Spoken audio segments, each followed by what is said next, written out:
खूबसूरत लड़की साहूकार के चंगुल से कैसे बची।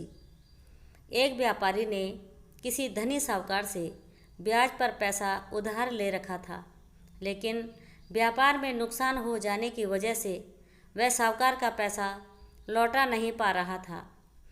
व्यापारी की एक बहुत ही सुंदर बेटी थी। साहूकार बड़ा कुटिल था। उसने सोचा कि व्यापारी पैसा तो वापस कर नहीं पा रहा है, तो क्यों ना इसकी परिस्थिति का फ़ायदा उठाया जाए। उसने व्यापारी को एक सुझाव दिया कि अगर वह अपनी बेटी की शादी उस साहूकार से कर दे तो वह व्यापारी का सारा कर्ज माफ़ कर देगा। व्यापारी बेचारा मरता क्या न करता। उसने अपनी बेटी को सारी बात बताई। समस्या बड़ी थी।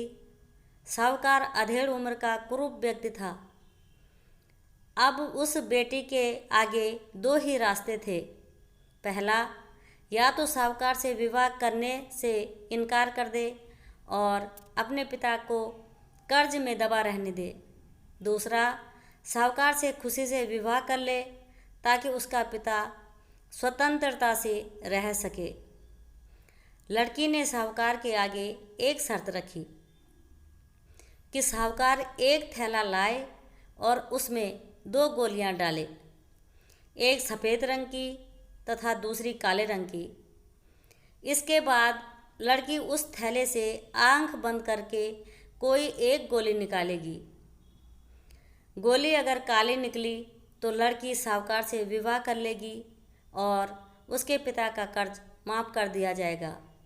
साथ ही अगर गोली सफ़ेद निकली तो भी पिता का कर्ज माफ़ किया जाएगा, लेकिन लड़की साहूकार से विवाह नहीं करेगी।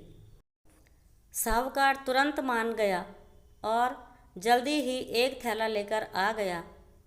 अब वह जब थैले में गोलियां डाल रहा था तो लड़की ने देखा कि साहूकार ने चालाकी से दोनों गोली काली ही थैली में डाल दी थी।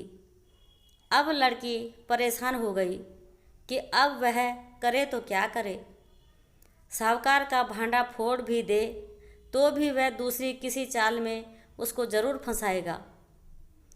लड़की कुछ सोचकर आगे बढ़ी और उसने थैले में से एक गोली निकाली और गोली बाहर निकालते ही उसे हाथ से छोड़ दी, जिससे गोली नाली में जा गिरी। लड़की बोली, माफ़ करना, गोली मेरे हाथ से छूट गई, लेकिन चिंता की कोई बात नहीं। थैले में अभी दूसरी गोली भी तो होगी, उसे देख लेते हैं। अगर गोली काली निकली तो मैंने सफ़ेद गोली उठाई होगी और थैले में गोली सफ़ेद निकली तो मैंने काली गोली उठाई होगी।